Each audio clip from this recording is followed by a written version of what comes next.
So hello everyone, तर welcome आहे ground level पॉडकास्टमध्ये. तर आम्ही हा पॉडकास्ट शूट करतो त्यांच्यासाठी जे काही ग्राउंड लेवलनं कोणत्या तरी एक चांगल्या लेवलवर आलेले आहेत स्ट्रगल करून. आणि आमच्यासोबत आहेत शिवम, निशिगंधा आणि अपर्णा आणि आमचे रामफड सर. तर ह्याच्यामध्ये क्वेश्चन्स जे असणार आहेत आमच्या वेगवेगळ्या प्रकारचे आमचे क्वेश्चन असणार आहेत, ज्याचा आन्सर आमचे सर रामफड सर हे देणार आहेत.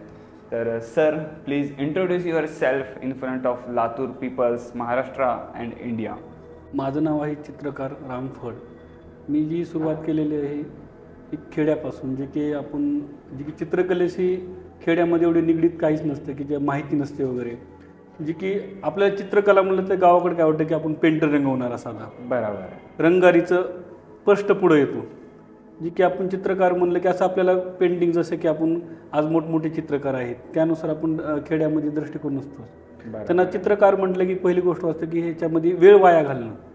आपण आज बघितलं असेल की आपण चित्रकलाकडं असं नजरेनं बघितलं जातं की बाकीचा अभ्यास झाल्यानंतर एक चित्र 1 तासात, ती पण कधी कधी असं असायचं की चित्रकलेचा क्लास चालू असला समजा शाळेमध्ये, तर एक गणिताचे सर येतात, त्यांनी काय म्हणते, तुमचं काही महत्त्वाचं नाही, माझा एवढा चॅप्टर पूर्ण करून घेतो. बरोबर आहे. अशा परिस्थितीमधून खेड्या भागातच चालते. समजा जिल्हा परिषद शाळेमध्ये, संस्थेमध्ये असं एक प्रॉपर ह्याच्यामध्ये बघितलं जाईल की हा विद्यार्थी कधी चित्रकार, त्याचं काम सुंदर असतं, त्याला प्रॉपर जे मार्गदर्शन ते मिळत नाही तिथं. बरोबर. तो तिथं कला शिक्षकाला द्यायचा पण प्रयत्न करतो, पण बाकीच्या पालकांचं काय असं की आपण गणिताचं ट्युशन लावू, आपण बाकीच्या गोष्टी, पण कधी असं म्हणत नाही की आपण चित्रकलेकडं ह्याच्याकडे पाहूया, आपण तू हे प्रॉपर हेच कर. त्यांचं म्हणणं हे नाही. जर खेड्यात अशी आहे की तुम्ही डॉक्टरकडे जावा, इंजिनियर जावा, हे व्हा, पण एक असं कोणी म्हणणार नाही की तुम्ही चित्रकारच व्हा, कारण त्यांना वाटतं की ह्याच्यात काही नाहीच. म्हणजे त्यांचा इंटरेस्ट कलेमध्ये असं वाटतो की तो हो, त्या मुलाचा खूप इंटरेस्ट असतो, त्याला आवड असते, तो घडू पण शकतो, पण या बाकीच्या गोष्टीमुळे त्याला पण एक त्याचा आत्मविश्वास कमी व्हायला लागतो, डिसअपॉइंट व्हायला, की खरंच आता एवढे सांगतायत तर मग मी ह्यांचं ऐकायलाच पाहिजे. बरोबर. मग त्याचं ते खूप म्हणजे जे मधला चित्रकार आहे तो तिथं थांबून जातो, जी की वहीच्या पाठीमागे चित्र काढणं तिथपर्यंत राहून जातो फक्त. राईट. 1, 2 ते 3 चित्र काढणे एक जास्तीत जास्त आपल्याला. आणि शाळेमध्ये कसं आहे की आज बघितलं तर आपण 8वीपर्यंत ड्रॉइंग आहे, त्याच्यानंतर कुठं ड्रॉइंग नाही. 10वीला ड्रॉइंग नसतो, सब्जेक्टच संपला. पुन्हा तिथून पुढे 11वी 12वीला पण बाकीच्या गोष्टी आहेत, चित्रकलेचं मध्ये ज्ञानच मिळत नाही मुलांना. मग ती जे चित्रकार आहेत ते घडणारच नाहीत कधी, पुशच होईना, म्हणजे पुश भेटणार गेले, शक्यच नाही, त्यांना सपोर्ट नाही. घरचे डायरेक्ट म्हणतात की ह्याला गरजच काय वेळ वाया घालायचा, म्हणजे हा वेस्ट असा वाटतो लोकांना. हो, ह्याच्यात काय जर्नी नाही, हो काहीच नाही. तुम्ही शाळा तुमची गावात होती सांगितलं, तर शाळा सोडून तुम्ही जेव्हा कॉलेजला आलात इथे लातूरला, तेव्हा अशा काही अपॉर्च्युनिटीज तुमच्या समोर आल्या असतील किंवा असे काही एक्सपिरियन्सेस तुम्हाला आले असतील की तुम्ही अपेक्षाही केली नव्हती किंवा तुम्हाला माहीतही नव्हतं की अशा काहीतरी गोष्टी माझ्यासोबत होतील. कॉलेजमध्ये येऊन तुमच्यासाठी त्या गोष्टींचं दार उघडलं. तर अशा काही गोष्टी आहेत का कॉलेजमध्ये ज्या की तुम्ही खूप नवीन ट्राय केलेल्या, की शाळेतून बाहेर येऊन जेव्हा कॉलेजमध्ये आपण फर्स्ट टाइम जातो तेव्हा काही नवीन गोष्टी ज्या तुम्ही ट्राय केल्या, त्याच्याबद्दल सांगा काहीतरी. आता खेड्यातल्या तिथून आल्यानंतर एक कॉलेजला आपण ॲडमिशन घेतलं, सगळं नवीन होतं माझ्यासाठी कॉलेज. कारण की सांगा, खेड्यात कसं एक साधारण पद्धतीनं असतं. आपण कॉलेजमध्ये आलो की कशा गोष्टी एक मनात होपाचं काय असणार, तिथे गेल्यानंतर कशा पद्धतीनं असेल, कसं होईल, प्रत्येकाच्या मनात भीती असते की आपण राहूत का नाही या वातावरणामध्ये. तसंच माझं पण झालं होतं की आईवडिलांपासून कधी दूर राहिलं नव्हतं. वडील यायचे, सोडल्यानंतर 1-2-3 दिवस चांगलं वाटलं, पण नंतर आईवडिलांची आठवण यायला लागली की एक टायमिंग तर असा झाला की मी एक डायरेक्ट कॉलेज सोडून आपले कॉलेजमध्ये रडायच लागलो. मला कॉलेज सोडून जायचंच आता. एक 6 महिने झाल्यानंतर की खूप अवघड वाटायची, जमते का नाही वाटायचं, हे सगळं म्हणजे आवड होती. पण ज्यानंतर कॉलेजमध्ये आल्यानंतर की जे हे चित्र काढायचे, ते चित्र काढायचे, हे सगळं भीतीचं वातावरण झालेलं आहे, आपण ह्याच्यात टिकूत का नाही, की अशा पद्धतीने खूप अवघड गोष्टी होत्या. पण इथलं सरांनी मला जे समजून सांगितलं, माझा एक मित्र म्हणला की जर संदीप बोते म्हणून, त्याने खूप चांगलं मला ते त्यानं मला खूप चांगलं सांगून गेलं कॉलेजमध्ये असताना, जर तुला काही करायचं असेल तर तुला असं रडून चालणार नाही. जर परत गेला तर मग तुझी आवड आहे ना, मग करायलाच पाहिजे. जर रिटर्न गेला तर मग आहे तिथंच तू काहीतरी जाऊन करशील, हे करशील. त्यानं मला सांगितल्यानंतर एक गोष्ट नंतर मी हे करायला लागलो की स्केचिंगला जाणं, पुन्हा नंतर काही गोष्टी कारण आपल्या सामोरं जावंच लागणार त्या गोष्टीसाठी. कारण एखादी गोष्ट साध्य करायची म्हणजे असं सोप्या पद्धतीनं नाहीच होऊ शकत. हे नंतर मला कळलं की आपल्याला जर करायचं तर स्ट्रगल हे करावंच लागणार आहे त्या कॉलेजमध्ये. आपल्याला कुठल्याही फील्डमध्ये गेलात तर स्ट्रगल तुमचा कुठेही करा, पण तुम्हाला पण एक आवडीचं क्षेत्र आहे तर मग ह्याच्यातच केलं तर काय प्रॉब्लेम आहे. मग एकदम फेस करत पुन्हा वेगळ्या गोष्टी मिळत गेल्या, पुन्हा काही चित्र काढायला एक आवड निर्माण झाली, त्याचं ड्रॉइंग काढायला लागलं, काय कुठले पर्स्पेक्टिव्ह काय असतं, वन पर्स्पेक्टिव्ह काय असतं, या गोष्टी आहेत. आपण या गावाकडं म्हणलं की चित्रच असतं फक्त. एक आपण काय करतो गावाकडून, एक घर असतं, एक डोंगर असतं, एक नदी असते, हे चित्र माहीत असतात आपल्याकडे इथपर्यंत माहीत. पण ज्या वेळेस इथं आल्यानंतर एक विषय असतात, 2D डिझाईन आहे, 3D आहे, मेमरी ड्रॉइंग आहे, ऑब्जेक्ट नेचर आहेत, ह्या गोष्टी आपण म्हणजे त्यावेळेस स्ट्रगल म्हणजे एक याच्यात 3 डायमेन्शन कसं करायचं, हे करायचं, हे खूप एक जावं लागलं समोर गोष्टीला. पण नंतर ह्या गोष्टीची एक अभ्यास होत गेला आणि नवीन नवीन शिकायला भेटत गेलं जरूर. मग त्याची एकदम आवड. आपण एखादी गोष्ट म्हणतो ना की आपल्याला की एकदा थोडंफार केलं की त्या गोष्टीची माहिती होत जाते आपल्याला. मग आपण एक वेगळे प्रयोग करायला बघतो, वेगवेगळे ड्रॉइंग करायला बघतो, बस स्टँडला जाणं, हे जाणं. मग नंतर एक कुठल्याही गोष्टीची भीती वाटली नाही मला. अशा पद्धतीनं एक स्ट्रगल झालं होतं कॉलेजमध्ये थोडं. तर जसं तुम्ही म्हणलात की NSDचा तुमचा जो एक्सपिरियन्स होता, फर्स्ट एक्सपिरियन्स, तो तुम्ही वयाच्या 21व्या वर्षी असताना तुम्हाला भेटलेला आहे. तर असेच अजून काय काय एक्सपिरियन्स तुमच्या लाईफमध्ये आलेले आहेत जे तुम्ही एक्सपेक्ट पण केले नव्हते, पण तुम्हाला त्याच्यातून एक अनुभव वेगळा छान भेटलाय? असे सांगायचे तर भरपूर आहेत, पण मी तुम्हाला 2-3 अनुभव सांगतो माझ्याचे. जे की NSDचा होता पहिल्यासाठी माझ्यासाठी. की त्यांनी NSDचं ज्यावेळेस माहिती भेटली मला, की जाताना असं मनामध्ये प्रश्न होते की आपण तिथं की मुंबईमधलं काम आहे, आपण एकदम खेड्यातून आणणार आणि डायरेक्ट मोठे NSD म्हणजे नॅशनल ड्रामा, एक मेन स्टेटचं की दिल्लीमधून ड्रॉइंग पाठवायची, तिथं काही गोष्टी आपल्याला द्यायच्या, हे आपलं सक्सेस होईल का नाही, एक मनात भीती होती. पण ज्यावेळेस आपण भेटलो सरांना, ज्यावेळेस त्यांचे काही वर्क करून गेले, की त्यांनी म्हणले की तू फायनल आहे याच्यासाठी. एक मनात जी म्हणतो की आपल्या कमी वयामध्ये एखादी मोठी गोष्ट भेटली, आपण एखाद्या स्टारला कसं बघितल्यानंतर की आपण त्याला आपण TV मध्ये बघतो, एकदा समोर आल्यासारखं आपल्याला एक फील होतं की अरे बापरे. त्या पद्धतीनं झालेलं माझं पण. जे की ज्या दिवशी NSDचं काम सुरुवात केली, तिथली मुवमेंट बघितल्या, काम करणे, एक त्यावेळेस एक आनंद झाला की आपण एक 10 दिवसाचा शो होता त्यांचा NSDचा. ती गोष्टी माहिती झाली आपल्याला की जे की कधी माहितीच नव्हते आपल्याला तिथं. आणि एवढा शो आपण डिझाईन करणं, त्याचं कलर मॅच करणं, काय सगळ्या गोष्टी आर्ट डिपार्टमेंटच माझ्याकडे होतं. एक पहिला एवढा एक अनुभव आहे की एकदम खुश झालेलो मी की आपल्या खूप मोठ्या तिथले जे काही डायरेक्टर होते त्यांच्यासोबत काम करण्याची संधी भेटली. एक माझ्यासाठी एक खुशीचा क्षण होता की आयुष्यात एक जे म्हणतो की आपल्याला स्पेशल की काही इन्कम सोर्स जे चांगला आहे ती त्या दिवशी सुरुवात झाली होती माझी. एक सुंदर तो क्षण होता ह्याच्यामध्ये. आणि स्पेशल मुवमेंटमध्ये सांगायचं म्हणजे की लॉकडाऊन नंतर जे मी सुरुवात केली की लातूर म्हणजे बाकीची कामं वगैरे करायला सुरुवातच करत होतो. नंतर असं जाणवलं की आपण की आता तो लोक यायची माझ्याकडे पाहायला, त्यावेळेस आपण कसं करायचं, घरी चित्र वगैरे दाखवायचो. मग एक असं वाटायचं की आता पुणे मुंबईला आर्ट गॅलरीज आहेत, लातूरमध्ये एकही आर्ट गॅलरी नाही आणखी सुरुवात. मग मला एक होप लागला की बाबा आपण एक असं काहीतरी सुरुवात कमी एक की जे की लोक येतील, बघतील माझी चित्र, आवडतील लोकांना, ह्या पद्धतीनं मला एक सुरुवातीला वाटलं की नेमकं एक करायचं. मग पैशाची प्रॉब्लेम, हे कर, अशा गोष्टी असायच्या, पण एक करायची तर इच्छा होती.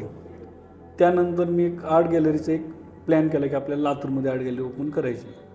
मग त्याला काही अडचणी आल्या, जागेची अडचण, हे ते डिपॉझिट भरा. आम्ही 2-3 ठिकाणी जागा शोधल्या, एवढं डिपॉझिट भरा, एवढं भरा, तेवढं भरा. पण नंतर इथं एक योगेश बोरवे सर म्हणजे आहे तिथले, त्यांनी एक सपोर्ट केला, एक चित्रकार हेमंत रांडोळे त्यांचे मित्र, त्यांच्याद्वारे मी इकडे आलो जागे. त्यांनी पण मला मदत केली याच्यामध्ये की एक चित्रकार आपण बाकीच्यांना देतो तर मग थोडंफार एक ॲडजस्टमेंट करून मला त्यांनी ही जागा अवेलेबल केली. मग नंतर जे आपण आर्ट गॅलरी पाहत होतो एक वेगळाच आनंद आहे माझ्यासाठी.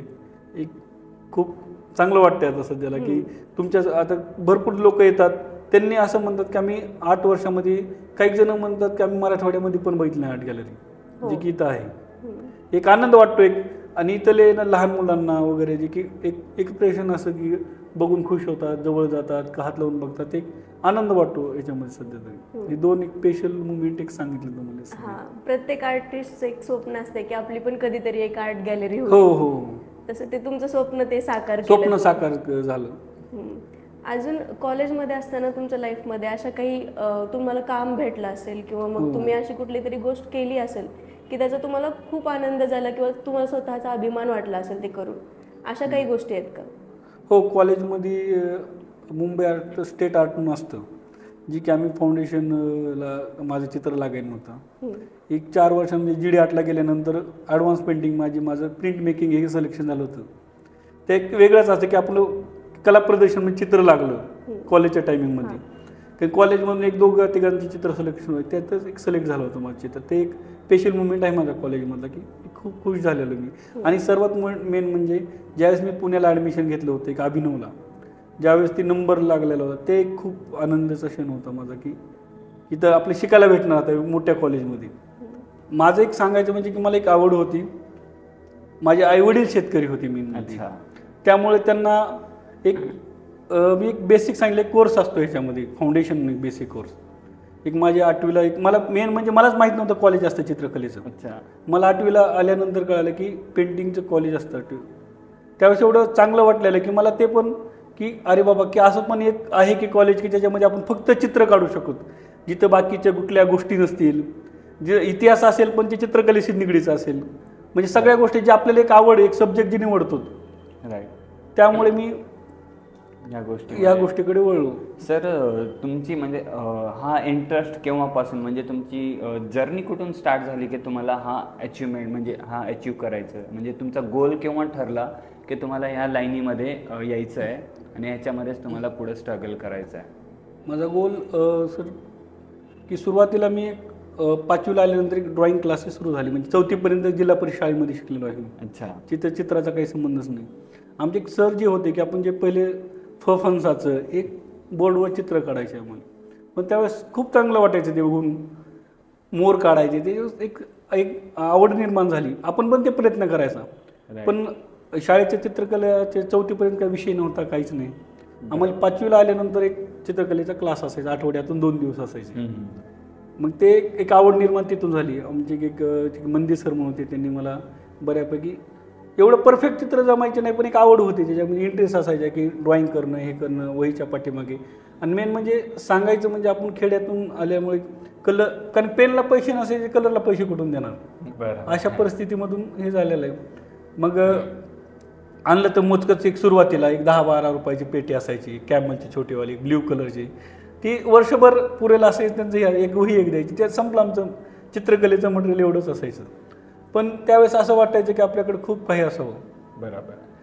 मग त्या पद्धतीमध्ये मला एक छोटं स्वप्न आठवतं, एक 7वीला असताना पडलेलं आहे, जे की आज मी पूर्ण झालेलं आहे माझं. ते म्हणजे की मला एक असं वाटायचं की आपल्याकडे खूप सारे ब्रश असावे, तर एक की खूप रंग असावेत, ती पण एक रंगपेट्या माहीत नव्हत्या मला. तर मला काय वाटायचं की आपल्या इकडं खेड्यामध्ये पानपुडा असतो छोटा, जे लवंग ही होत, मला ते आठवायचं. म्हणजे मोठे रंग पॅलेट बघितले ते आठवणार पण नाही, स्वप्नात पण नाही आले आमच्या कधी. ती फक्त ती पानपुड्यामध्ये असं वाटतं की अशी एवढाली कप्पे जर माझ्याकडे कलर बनून असतील तर हे माझं रिअल स्वप्न आहे आयुष्यातलं.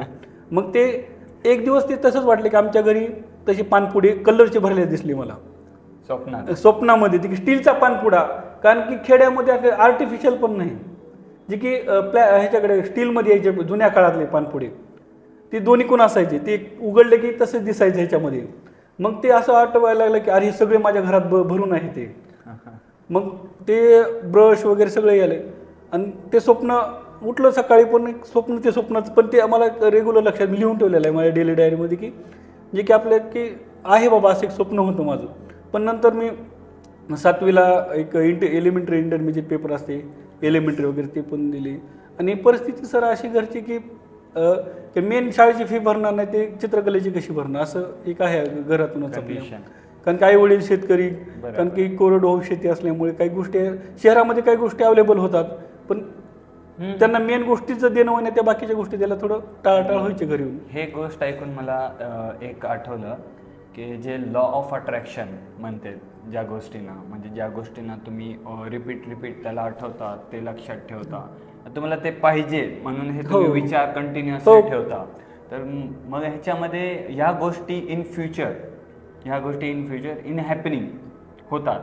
तर हे माझ्यासोबत पण झालेलं आहे. म्हणजे तुम्ही जे स्वप्न बघितलं होता ते तुम्ही कंटिन्युअसली त्याच्यावर विचार केला. हो. तर ह्या गोष्टी झाल्या म्हणजे युनिव्हर्सला तुम्ही एक मेसेज पाठवा. हो. म्हणजे एक देवशक्ती असते. तर त्यामध्ये तुमचं फक्त काम आहे की तुम्ही त्या गोष्टीला एक्सपेक्ट करा. तर ते ऑटोमॅटिकली त्या गोष्टी आपल्या जीवनामध्ये येत असतात. आणि स्वप्न खरं झालेलं आहे माझं. सॅम्पल म्हणून तुम्हीच आहात, एक्झाम्पल म्हणून तुम्हीच आहात की तुमचा हा स्वप्न पूर्ण झालं. म्हणजे ह्या गोष्टीमध्ये पॉवर आहे. हो आहे. यासाठी म्हणते पॉझिटिव्ह विचार, पॉझिटिव्ह 100% विचार केला तर पूर्ण होतात. आणि माझ्याकडे एक नाही स्वप्न भरपूर खरी झालेली आहे तशी. छान छान छान. जे की आपण जगण्याचा आपण दृष्टिकोन जर एवढं सांगतो की तुम्ही जर सतत त्याचा विचार केला पॉझिटिव्ह की ही गोष्ट आपल्याकडं ध्येयाच्या पाठीवर मिळून जातं. थोडा वेळ लागेल, थोडं स्ट्रगल करा, पण मिळून जातं त्याच्यामध्ये. बिलकुल. तुम्ही आता तुमचं सगळं सेट झालंय, तुम्ही एक चित्रकारी पेशामध्ये उतरला. इथून पुढे अजून असं काय झालं तुमच्यासोबत की तुम्हाला अजून आमच्यासोबत ते शेअर करायला आवडेल, असं कोणता किस्सा झाला एकदम एक गोष्ट सांगतो तुम्हाला की एक आईची आणि माझी एक गोष्ट झालेली. म्हणजे की मला डेमोन्स्ट्रेशनसाठी दिल्लीला जायचं होतं. दिल्लीला? हां. तर मी घरी सांगितलं पण नव्हतं की आपल्या डेमोला वगैरे जायचं. माझं चित्र पण तिथं प्रदर्शन होतं मानस आर्ट म्हणून. त्याचं प्रदर्शन लागलेलं. मग ते तिथल्या मॅडमनी बोलले की तुला डेमॉन्स्ट्रेशन द्यायची आहे आपल्या गॅलरीमध्ये वगैरे. मग मी माझ्यासाठी पण एक पहिलीच वेळ की एक जे की आपण खेड्यात ॲटोमध्ये टमटममध्ये फिरणारे लोक जे की डायरेक्ट दिल्लीला जायची वेळ आलेली आपली. आणि प्लेनमध्ये माझा पहिला प्रवास होता आयुष्यातला एक. मग आपण फोटो काढणं हे आपण टाकत असतो. तसंच माझ्या आईला माझ्या मित्राने सांगितलं की तुमचा राम असं बाबा की दिल्लीला गेला डेमॉन्स्ट्रेशन. माझ्या आईला माहीत नव्हतं कधी. मग ती गावाकडून तिचा फोन आला की म्हणली त्या ज्यावेळेस एक सांगायला पण होतं की तिने खूप रडायलाच लागली डायरेक्ट की कसा गेला काय नाही. नंतर माझी आईनं मला असं म्हणली की जर परत विमानानं बसलात तर कधीच म्हणजे इथून लातूरच्या बाहेर जायचं नाही वगैरे, तुला माझी शपथ आहे वगैरे. असं एक तो मला खूप आठवतं की आईचं प्रेम जे असतं की आपला मुलगा की माझा मुलगा घाबरला असेल काय होईल ह्या गोष्टीचं एक खूप म्हणजे एक तुम्हाला सांगायला मला एक अभिमान वाटतो की त्या आईचं जे प्रेम आहे ह्याच्यातून खूप ते गोष्ट मला एक शेअर करावीशी वाटली तुमच्यासोबत. ते नंतर तिनं मला येताना मी ट्रेनने आलतो सांगायची गोष्टमध्ये. परत येऊच नको म्हणली तसं विमानाने वगैरे का की माझा मुलगा घाबरला असेल वरी काहीतरी होईल. एक ती सिच्युएशन झालेली आहे माझ्या आयुष्यामध्ये. एक 7वीला असताना मी इंटरमिजिएट एलिमेंटरी जे द्यायचो आपण ते मी 7वीला इंटरमिजिएट फेल झालो. म्हणजे काही माहिती नव्हती कारण की कलर तेवढे घेऊन गेलेलो होते तर काय गोष्टी लागणार त्या गोष्टी एक नॉर्मल एक गेल्यासारखी आपण हौस असते ना आपल्या एखाद्या ठिकाणी जायची तसं एक चित्रकलेच्या पेपरला जाण्याची एक हौस जाऊन आलेलो आपण. तिथं काही माहीत नाही काय गोष्टी लागतात त्या. तिथं एक जी तयारी नव्हती एक नॉर्मल एक आवड होती पण एक एवढं परफेक्ट पेपर दिला नव्हता मी. अच्छा. हां. मी ऐकलो तुम्ही तुमच्याकडे त्या वेळेस कलर्स नव्हते तुमच्याकडे. हो सर तेच हे झालेलं की आपण जाऊन फक्त एक मोजके कलर एक जिथे की लागणारी गोष्टी होत्या तिथं काही ही झाल्या नाहीत मला अवेलेबल झाल्या नाहीत. ब्रश काय एकच ब्रश तो पॅलेटमधला तेवढाच. अच्छा. ते ना पॉईंट ना सेकंड एक आता जी 0 नंबर 2 नंबर 4 नंबर काहीच नाही. आपल्याकडे एक कॅमलच्या रंग होती ती पण केस त्याच्या इकडे विखरलेले ते अशा पद्धतीने एक पेपर झाला होता. नंतर पेपरच दिला नाही पुन्हा. नंतर मी डायरेक्ट 8वीला पण नाही दिला. नंतर एक 10वीला गेल्यानंतर एक पेपर दिलता नंतर. पण मला एक 8वीला असताना एक सरांनी सांगितलेलं की चित्रकलेचं कॉलेज असतं जे की मी काय करायचो की शाळेचं म्हणलं भाग घेणे ह्याच्यात दरवर्षी सर्टिफिकेट भेटून जायचं. म्हणजे परीक्षाला एक स्पर्धा झाली की एक बक्षीस फिक्स असायची चित्रकलेमध्ये. मग ती सरांना आवड दिसली ह्या विद्यार्थी. मग त्यांनी मला एक सरळ म्हणले की तुला आवड आहे तर एक फाउंडेशन एक कोर्स आहे 1 वर्षाचा तो केलास तर चांगलं राहील तुझ्यासाठी. आणि माझं वय कमी होतं एक वर्ष मला गॅप घ्यायचा पण होता असं. म्हणजे की 15 वर्षी 10वी कंप्लीट झाली होती माझी. आणि पहिले शाळेत 6 वर्ष म्हणजे 5 वर्षाला टाकलेलं होतं म्हणून ते 6 वर्षाला टाकतात जे आता जेणेकरून ते मला 1 वर्ष मग गॅप घेण्याच्या ऐवजी मग मला एक पेंटिंगच्या ह्याच्यामध्ये घेता येईल आपल्याला. मी फाउंडेशन करायला आलो इथे मी नंतर 10वी नंतर. मग इथं फाउंडेशनला घेतल्यानंतर इथं आवड निर्माण झाली मला चांगली की ह्याच्यात आहे काहीतरी की आपण शिकू शकतो. मग नंतर मी फाउंडेशन झालं का GD आर्टला ॲडमिशन घेतलं. GD आर्ट पेंटिंग फाउंडेशनला मला 3rd क्लास भेटला कारण जेणेकरून आपण पहिल्यांदा पण इथं आल्यानंतर ते स्वप्न पूर्ण झालं माझं जे की कॅमलचे बॉक्स बघायला भेटले, मला कलर बघायला भेटले, प्रॉपर ड्रॉइंग पेपर बघायला भेटला मेन म्हणजे, जे की ड्रॉइंग बोर्ड बघायला भेटला, जे की गोष्टी जे चित्रकलेचे स्पेशल कॉलेज असल्यामुळे ती टेबल भेटले, सगळ्या गोष्टी अवेलेबल झाल्या मला तिथे प्रॉपर. म्हणजे तिथं माझं ते की आपले मटेरियल बघायचं स्वप्न पूर्ण झालं तिथं. मग नंतर फाउंडेशन कम्प्लीट झालं, 3rd क्लास भेटला होता. नंतर मी GD आर्ट पेंटिंगला ॲडमिशन घेतलं. नंतर पुन्हा मी त्याचं कारण मी नंतर मी 11-12 पण नाही केली, कारण मला चित्रकलेमध्येच करिअर करायचे, माझं डिसिजन फायनल झालं. ओके. जेणेकरून पुन्हा आपल्याला नंतर एक की मी घरच्याला सांगितलं, म्हणजे आता बस झालं, तर त्यांना सांगितलं आपण ह्याच्यामध्ये चित्रकलेचा शिक्षक होऊ शकतो आपण.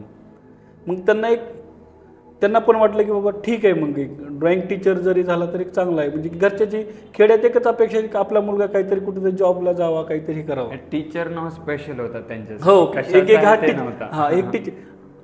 मग त्यानंतर GD आर्ट पेंटिंग हे केलं, एलिमेंटरीला ॲडमिशन घेतलं, ते एलिमेंटरी पूर्ण केली. पुन्हा इंटरला ॲडमिशन घेतलं GD आर्टमध्येच, ते पण पूर्ण केलं. पण ॲडव्हान्स नंतर पेंटिंग अशा गोष्टी. पण एक सांगायचं मूळमध्ये पहिल्या वर्षी 3rd क्लास भेटला, दुसऱ्या वर्षी 3rd क्लास, तिसऱ्या वर्षी 2nd क्लास, चौथ्या वर्षी 2nd. पण ज्यावेळेस मी फायनल इयरला आलतो, कारण याचा पूर्ण अभ्यास करू, कारण की मला एक सिच्युएशन त्या वर्षी एवढा अभ्यास केला होता की माझी काही गोष्टी अशा झाल्या घरामध्ये की आर्थिक प्रॉब्लेम असतील. कारण की आम्ही इथं नॅचरल दूध डेअरी त्यावेळेस सुरू, ठोंबरे साहेबांची लातून सुरुवात झाली होती, की एक असं झालं की प्रत्येक सिच्युएशन आले की घरून माझ्या बहिणीचं लग्न झालेलं होतं. म्हणजे पैसे यायचे मोजके यायचे, पण शेवटी मला एक आठवते चांगलं की परत माझ्याकडे 2 ब्रश होते फायनल इयरला, जे की माझं शेवटचं फायनल वर्ष होतं.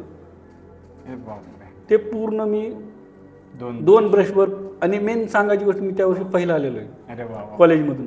2 ब्रश म्हणजे नंतर मित्र ऐकून घेतलेच एक, कारण की आपल्याला फ्रेंड सर्कल खूप मदत केलेली आहे, खूप गोष्टीला. काही वेळेस मेसला डबे नसले ते आणून द्यायचे वगैरे असे खूप. म्हणजे एक मित्रपरिवाराने आमचे सर असतील, विनय बागडे सर असतील, सातपुते सर असतील, खोचरे सर असतील, बेंबडे सर असतील, जे की आमचे सर होते. एक सर खूप चांगले. आधी सांगायचे हेतू म्हणजे जे की चित्रकला महाविद्यालयाचे आमचा स्टाफ आहे सरांचा, खूप म्हणजे गरीब घरांना, घरच्यांना, विद्यार्थ्यांना खूप मदत करतात. जे की जे थोड्या त्यांनी पण ते ह्याच्यातून आलेले असल्यामुळे त्यांना ते विद्यार्थ्याची व्यथा माहीत आहे, त्यामुळं छोट्या मोठ्या गोष्टीची मदत त्यांनी नक्कीच करतात. तसंच त्यांनी मला सपोर्ट केलेला आहे की फी भरायला नसली तर आमचे सातपुते सरांनी 1 वर्ष मला फायनलला फीचं एक दिली. फी पण मी लेट दिली, पण 1 वर्षभर मला त्यांनी फी देखील मागितली, कारण की शेवटचं वर्ष माझ्यासाठी खूप हार्ड गेलेलं आहे. कारण की त्या गोष्टीमुळं नंतर इथं फायनल इयर झाल्यानंतर मी पुण्याला DPEdला ॲडमिशन घेतलं पुण्यामध्ये. कारण लातूरमधून पहिला आल्यामुळं तिथं लगेच 7 नंबरला यादीमध्ये पहिलं फर्स्ट. कारण की अभिनव कॉलेजमध्ये महाराष्ट्रामधून फक्त 25 जणच विद्यार्थी घेतले जातात. त्याच्यामधून 7व्या नंबरमध्ये माझ्या लिस्टमध्ये नाव आलं. JJला पण भरला, JJला पण नंबर लागला होता, पण JJला राहील. कारण की आपलं पुण्यातच एवढं आवड होतं, मुंबईत कसं होणार, कारण तिथली माहिती नाही, रूम कशी भेटणार, बाकीचे खर्च. पुण्यात एक चांगली गोष्ट होती की माझा मित्र एक अशोक आणि एक गणेश कळसकर म्हणून आहे, खूप मोठा चित्रकार आहे, सध्या खूप नावाजलेला चित्रकार आहे, एकदम टॉप लेवलची कामं करतो, खूप सुंदर. मग त्याची रूम असली, पुन्हा ते बाकीचे कॉन्टॅक्ट की आम्ही टॅटो काढायला जायचं. अच्छा. हां, की लहान मुलांची बड्डे पार्टीला जाणे वगैरे. आणि पुण्यात एक असं आहे की चांगले पैसे मिळतात, मग त्यामुळं आमचं एक ॲडजस्टमेंट होऊन जायचं की आपण ते एक टॅटोला गेले पैसे, त्याचं वर्ष त्या सगळ्या गोष्टी माहिती होत्या आपल्याला, त्यामुळे पुण्यात ॲडमिशन घेतलं मी. म्हणजे ह्या सगळ्या म्हणजे तुम्ही इन्कम सोर्स पण हो पुण्यामध्ये नंतर. कारण की ज्या गोष्टी झाल्या ते परिस्थितीमुळे झाल्या. जर मला चांगले पैसे भेटत असते मी कशाला टॅटो काढायला फिरलो असतो. बरोबर आहे. आणि घडवण्याचा हेतू तेच आहे आपल्या पाठीमागं. बरोबर आहे. कारण त्या गोष्टी आपल्याकडे नसताना आपण हुडकाय जातो.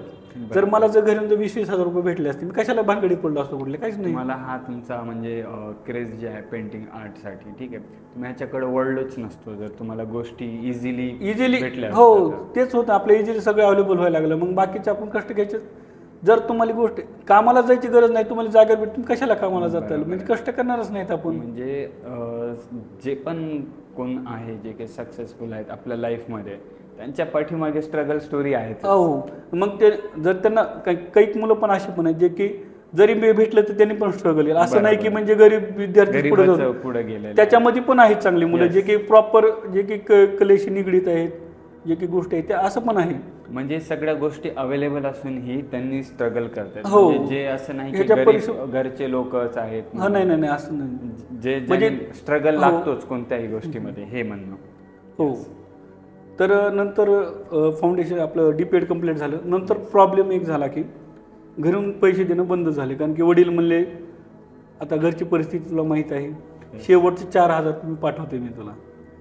त्या दिवसापासून ते माझ्या जे घरून पैसे त्यावेळेस 4,000 रुपये. नंतर जे पुढलं जे सेटअप केलं आपण, काही गोष्टी घेतल्या, त्यावेळेस पैसे आले की आपल्याकडून आता पैसे भेटले. मग त्या दिवशीपासून काम शोधायला सुरू केली आम्ही.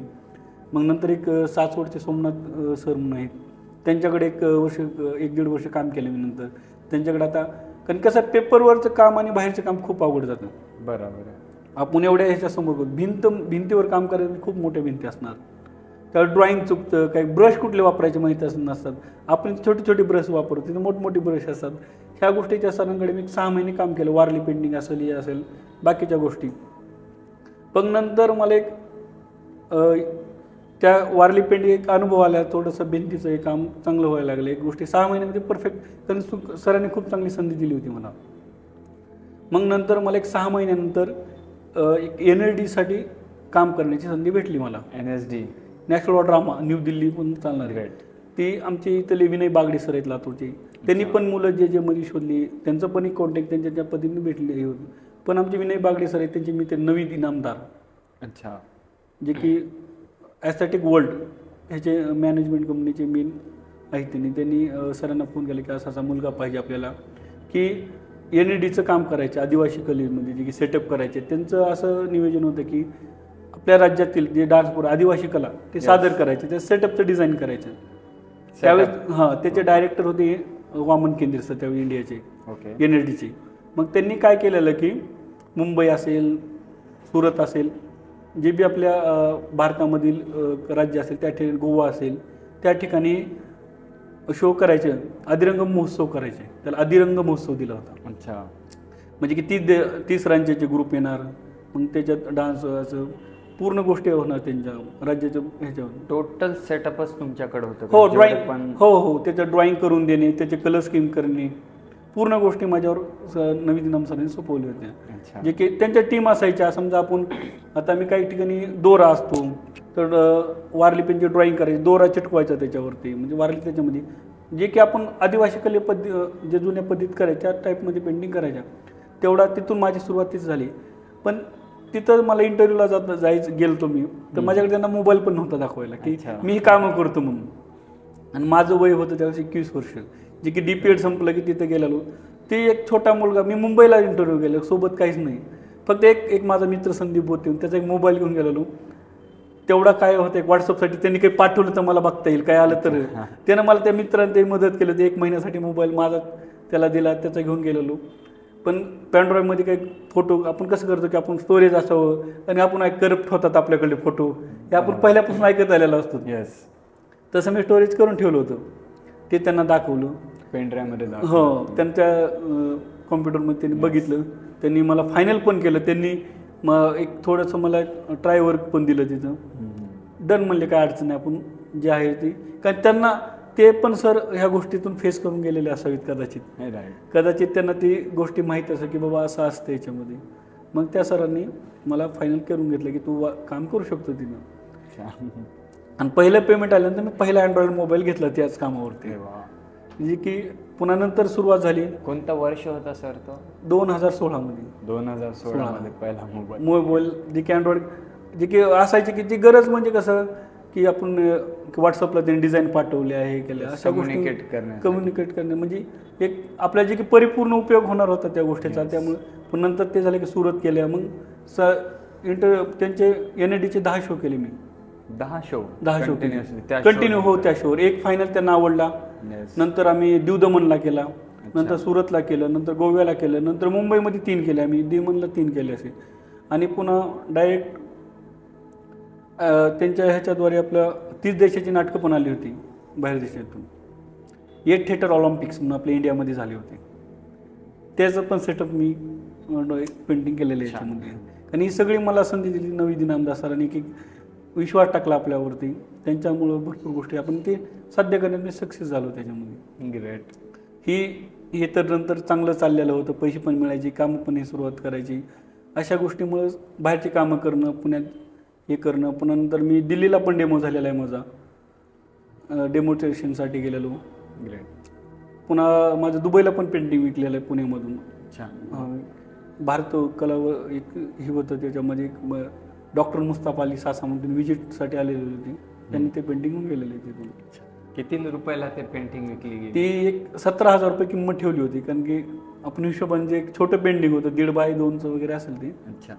अशा पद्धतीने ही पूर्ण हे झालं. नंतर चांगलं सेटअप की म्हणजे कसं आहे, माणसाला एकदा सवय लागली बाकीचे कामं हुडकणं, हे एक चांगलं चालू होतं ह्याच्यामध्ये. छान.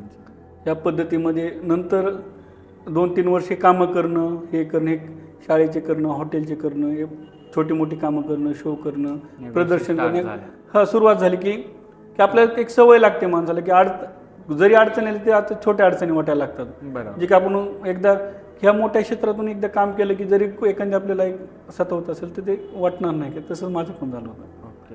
नंतर हे सगळं सुरुवात आहे, नंतर तर लॉकडाऊन सगळीकडे आलेलंच आहे. लॉकडाऊन. लॉकडाऊनमुळे सर जसं की तुम्ही सांगितलं घरचे तर पैसे देत नव्हते, मग लॉकडाऊनच्या पिरियडमध्ये तुमची इन्कम वगैरे कशी होती, तुमचा प्रभाव काय पडला तुमच्या कामावर? लॉकडाऊनमध्ये तर सगळ्यांचंच, जसं एकदम मी पुण्याला होतो, कॉलेजची कामं वगैरे करून शिकायचो, म्हणजे शाळेचं तिथंच चांगलं संपलेलं होतं. पुन्हा बाहेरचे पण तुम्हाला जे की सांगितले पहिल्यांदा की चांगलं चाललेलं होतं त्यावेळेस, की कामं येणे घेणे वगैरे, हॉटेलची कामं करणे वगैरे. पण एक जसं की स्वाईन फ्लू आला होता पाठीमध्ये, तसं एक कोरोनाचं पण नाव ऐकलं आपण सगळ्यांनीच. एक सुरुवातीला वाटलं की स्वाईन फ्लू सारखंच की एखाद्या आठवड्याने वगैरे जाईल, जे की सगळ्यांना वाटलं की कुणाच जगात सगळ्यांनाच वाटलं की तो एखादा माझ्यासारख्याला पण तसंच वाटलं की एक आठवड्यात जाईल तो. तसंच मी पण एक गावाकडे चला म्हणलं की आता इथं राहणं पुण्यामध्ये, की सगळे मास्क वापरा, हे करा, बाहेर जाऊ नका, अशा गोष्टी चालल्या. त्या पद्धतीनंच मी गावाकडे आलेलो, की माझं सगळं मटेरियल पुण्यामध्येच होतं, जे पेंटिंगचं वगैरे साहित्य. तसंच गावाकडे आलो. नंतर जे बंद झालं 2 आठवडे, पुन्हा नंतर 1 महिना, नंतर 1 महिना काहीच वाटलं नाही. जे की आपण गावाकडे राहतो तसं मी पण बिंदास फिरायला लागलो, शेतात जाणं वगैरे, आपल्या गावाकडे असल्यामुळे फ्रेश वाटायला लागलं की वातावरण. जे खेड्यातले लोक, कारण शहरापेक्षा खेड्यात एक नॉर्मल होतं की फिरत होती लोक, कोणी बंद नव्हती काय एवढी. हां, तसंच त्या पद्धतीनं. पण 1 महिना चांगला गेला. नंतर मला एक ते माझे चित्र काढणं बंद झालं होतं, जी काहीच म्हणजे मटेरियल नाही, साहित्य नाही, काहीच नाही, पूर्ण सगळं बंद. मग ते असं वाटायला लागलं की मग जे की कुठलाही कलाकार असला की त्याला आता गाणारा असेल तर त्याला रियाज स्वीकार म्हणणार नाही. तसंच माझं पण चित्रकला म्हणल्यानंतर एखादं चित्र काढावं वाटतं. हो, एक महिना चांगलं वाटलं की नॉर्मल जी जागाला डेवलं. पण नंतर असं वाटायला की आपण चित्र काढायला पाहिजे, पण मटेरियल तर नाही. मग काय करायचं? मग ह्याच्यानंतर एक थोडंसं आयडिया म्हणजे की आमचे धनंजय गुट्टे इथं पोलीस डिपार्टमेंट आमचे भाऊ होते, कारण त्यावेळेस मग मी त्यांना कॉल केला की भाऊ मला कमीत कमी लातूरमध्ये पेंटिंगचं मटेरियल अवेलेबल होईल का? त्यावेळेस दुकानं तर बंद होती सगळी, फक्त किराणा चालू होता. तसंच आमचे एक कॉलेजपाशी दुकान, भाऊला मी त्यांना एक पत्ता दिला की तिथं त्यांनी घरून अवेलेबल करून देतील, कॉन्टॅक्ट. कारण मी पहिलं लातूरमध्ये राहिलेलो होतो, त्या दुकानदाराशी चांगलं माझं कॉन्टॅक्ट होतं. त्या भाभींनी कलर मटेरियल वगैरे जे लागणार आहे ते लिहून दिली, त्यांनी पाठवलं त्यांच्यापाशी. त्यांनी इथून तिथपर्यंत घेऊन आले माझ्यापर्यंत. म्हणजे एक मला एक गोष्टीची एक मदत झाली की एक चित्रकाराला पोलीस, एक आपण म्हणतो की पोलिसाच्या सगळ्या त्यांनी ते सिच्युएशन हँडल केल्या होत्या, की डॉक्टर जसे होते, ह्या एक योद्धाच होते ना त्या टायमिंगमध्ये, तसं एक चित्रकाराला देखील एक योद्धानं मदत केली म्हणावं लागेल. जसं की चित्रकार मी खेड्यात राहतो तिथपर्यंत मला मटेरियल आणून दिलं त्यांनी, कारण की जिल्हाबंदी होती, मी बीड जिल्ह्यामध्ये राहतो. तसं आल्यानंतर मी नंतर स्टोन पेंटिंग सुरुवात केली घरी, जी की दगड मिळायचे नदीमधले, हां, तर त्यावरती पेंटिंग करायचो. पुन्हा पेन्सिल आलते, पोर्ट्रेट आले, मग स्केचिंग वगैरे सुरू झालं. ते पण 1 महिना चाललं. नंतर मेमध्ये आपलं थोडं 1-2 महिन्यानंतर लॉकडाऊन थोडंसं कमी झालं. कमी झाल्यानंतर पण आपण आता इन्कम बंद झालं, कारण की इन्कम म्हणजे फक्त खुल्लं झालं, पण बाहेरच्या गोष्टी कुणी पैसे खर्चत नव्हतं, काहीच नाही. आता परिस्थिती तशी आहे की तुम्हाला खायची आवड होतं, तुम्ही चित्रकलाशी ऑर्डर कशा घेणार? चित्रकला अशी गोष्टी आहे की सगळ्या गोष्टी भागल्यानंतर, म्हणजे सामान्य माणसं चित्र विकत घ्यायची म्हणलं तर घर आधी घेताल, पण चित्र नंतरची गोष्ट आहे की त्यांच्या सगळ्या गोष्टी भागल्या, असं होतं. तिथं प्रॉब्लेम आली. नंतर मला कॅनव्हास घ्यायला पण खूप जड गेलं. नंतर याच्यामध्ये मला एक लेफ्टनंट कमांडर आहे श्रीधर रॉय म्हणून, नेव्ही ऑफिसर आहेत, कारण त्यांचं आणि माझं खूप चांगलं होतं की मी ते NSDमध्ये डेमो वगैरे द्यायला गेलेलो. त्यांचा मला एक लॉकडाऊनमध्ये कॉल आला की तुझं लॉकडाऊन कसं चाललं आहे, काय चाललं आहे. सर मी सांगितलं जी आहे ती परिस्थिती सांगितली. पण ते चित्रकाराला म्हणजे माझी एक त्यांना चित्रकलेबद्दल खूप आदर आहे. तर ठीक आहे म्हटले की आपण तुला काय मदत लागतील ती मी मदत करतो. मग सुरुवातीला मग मला सर मी गावाकडे आहे सध्या, एक थोडं चालू झालं, 1-2-3 महिने झालं लॉकडाऊन नंतर सुरुवात झालं होतं चांगलं. सर मला सध्या गावाकडे आहे, माझं इन्कम काहीच नाही, मला पुण्यात जरी आलं तर मी येऊन काय करणार. मग त्यांनी एक काम करूयात म्हणले की आपण जे आहे त्याचे पेंटिंग बनवू आपण, मी मटेरियल देतो. त्यांनी मला एक त्यावेळेस मदत खूप चांगली केली की एक चित्रकाराला एक चांगलं त्यांनी सपोर्ट केल्याप्रमाणे मला इथं म्हणले तू एक काम कर म्हणले, लातूरमध्ये एक फ्लॅट घेतला मी पण, म्हणजे की निवांत काम करते तर कारण घरी साहित्य हे वगैरे सगळं कसं सेटअप लावता येणार नाही वगैरे, आपलं इजल असेल हे असेल. त्यांनी पूर्ण मटेरियल मला त्यावेळेस अवेलेबल करून दिलं लातूरमध्ये. आणि सांगायचं म्हणजे त्यावेळेस त्यांनी कमीत कमी 3 वर्ष पुरल एवढं मला मटेरियल घेऊन दिलं होतं. त्यावेळेस त्यांनी सपोर्ट केला होता, जे की इथपासून की टॅब असेल, कॉम्प्युटर असेल, बघायचं सेटअप असेल, सगळ्या गोष्टी मला त्यांनी अवेलेबल करून दिल्या होत्या. पूर्ण सेटअप त्यांनी एक 7 लाख रुपयाची मला मदत केली होती त्यावेळेस लॉकडाऊनमध्ये. जेणेकरून त्यांना सांगायचे मला की आपण म्हणतो की आपल्या जवळचे असलेली काहीच नाही, ती लेफ्टनंट कमांडर फक्त त्यांचे माझ्या पेंटिंग त्यांना की हा चित्रकार चित्र काढलाच पाहिजे ना, ही त्यांची एक दृष्टिकोन होता. त्या पद्धतीने त्यांनी मला पेंटिंगचं मटेरियल एक 3 वर्ष ट्रेचर असेल, इजल असेल, सगळ्या गोष्टी अवेलेबल करून दिल्या. मेन म्हणजे सांगायचे म्हणजे त्यांना एक पेंटिंगचे व्हिडिओ पाहण्याचं यूट्यूबला टाकण्यासाठी काही करता येईल, कारण की त्याचं यूट्यूबला टाकण्याचं चांगल्या पद्धतीने चालू होतं. तसं मी आणि सरांनी श्रीधर ड्रॉइंग बुक म्हणजे यूट्यूब चॅनल पण सुरू केलं होतं. त्याच्यावरती टाकायचे, म्हणजे आपलं इन्कम सोर्स काही होते का बघायचे सोशल मीडियाच्या माध्यमातून. तसंच आम्ही पण केलं. कमीत कमी त्यावेळेस मी 400 चित्र काढली, 1x1वरती कॅनव्हास होती छोटी. आणि हे त्यांनी काही त्यांचे कॉन्टॅक्ट होते, त्यांच्या मिसेस बिल्डर आहेत सरांच्या, काही तिकडे विकता येते. त्याने एक इन्कम सोर्स कसा की ह्याचे चित्र बंद झाले नाही पाहिजे, हा त्यांना एक दृष्टिकोनाप्रमाणे त्यांनी खूप लॉकडाऊनमध्ये त्यांचा परिपूर्ण त्यांनी मला पाठीमागे त्यांनी कंटिन्यू, म्हणजे त्यांनी नंतर असं बोलले की सर म्हणलं नंतर कधी इन्कम होईल, सुरू होईल हे मला पण माहीत नाही. त्यांना हे पण बोललं की सर असं नाही की तुम्ही मला आज मदत केली, माझी एक इच्छा अशी आहे की म्हणलं हे जे चित्र आहेत ह्या माध्यमातून जे तुम्ही मला पैसे दिलात, हे चित्र मला ऐकल्यानंतर हे तुमचे जे अमाऊंट दिलेले मला हे पण मला परत करायचे म्हणलं. एक त्यांना मी सांगितलं की, तर त्याने म्हणले असं नाही म्हणले, पण नंतरच्या गोष्टी झाल्या. पण एक जी आता तुझं एक दृष्टिकोन चित्र काढली पाहिजेत. मग अशा पद्धतीने मग इथं राहायला आलं, मग बिनधास्त चित्र काढत राहिलो मी, भरपूर चित्र केली. नंतर रुटीनमध्ये आलं सगळंच. मग त्या पद्धतीनं आता एक पुन्हा नंतर शो करणं, हे करणं, बाहेर पेंटिंग पाठवता आल्या, पुन्हा हॉटेलची कामं करता आली, पुन्हा सुरुवात झाली, पुन्हा शाळेची कामं निघायला लागली. म्हणजे लातूरमध्ये तुमच्या लॉकडाऊनमध्ये हो एकदम चांगल्या प्रकारे. मी तर म्हणतो की लॉकडाऊनमुळे मध्ये, आणि मेन म्हणजे लॉकडाऊनमुळेच मी लातूरमध्ये आलो. कारण की एकदम सुरुवात झाली, त्याला सेटअप बघितला, पेंटिंगचं विकायला लागले इथं, पण लातूरमध्ये पण चित्र विकायला लागली, शाळेची कामं करायला लागलो, घरामध्ये जाऊन कामं करायला लागलो, शोधायला लागलो. आणि तर मी पहिलं 5 वर्ष राहिले असल्यामुळे मला लातूर तेवढं एवढं अवघड वाटलं नाही. मग सगळ्या गोष्टी इथून हँडल करता आल्या मला. ह्याच्या पद्धतीनं घरी पेंटिंग करणे रुटीन चालू झालं. मग लॉकडाऊन एकदम पूर्ण बंद झालेलं होतं. मग बाकीचे जे गोष्टी चालू झाल्या, मग सुरळीत चालू झाल्या. म्हणजे बाहेर जाणं, पुण्याला जाणे, हैदराबादला जाणे, बाहेर शोसाठी जाणे, बेंगलोरला चित्र पाठवणे, हे पहिल्यासारखं रुटीन चालू झालं. अशा पद्धतीने माझं लॉकडाऊन गेलेलं आहे. तुम्ही तुमच्या चित्रकारी पेशामुळे तुम्ही विमानात बसला, तुम्हाला संधी भेटली. मग ते विमानात बसल्यावर कसं वाटलं तुम्हाला? अनुभव कसा होता विमानात? अनुभव म्हणजे एकदम सुंदर वाटलेलं की रेग्युलर आपल्याला एक नवीन पुणे एक कौतुक वाटायला लागलं. आपण खिडकीजवळ बसायचं, आपल्याला मॅडमनी मला ती चान्स पण दिला की बाबा तसे तिकीट पण बुक केले होते मॅडमला, मॅडम मला खिडकीपाशी बसायचं वगैरे. आपण कसं की नाविन्यपूर्ण बघायच्या गोष्टी असतात. पुन्हा आपण एक त्याच्यामध्ये गेल्यावर आपण जे की सगळ्या गोष्टी पाहायला मिळाल्या की म्हणायच्या असेल, नवीन गोष्टी सगळ्या.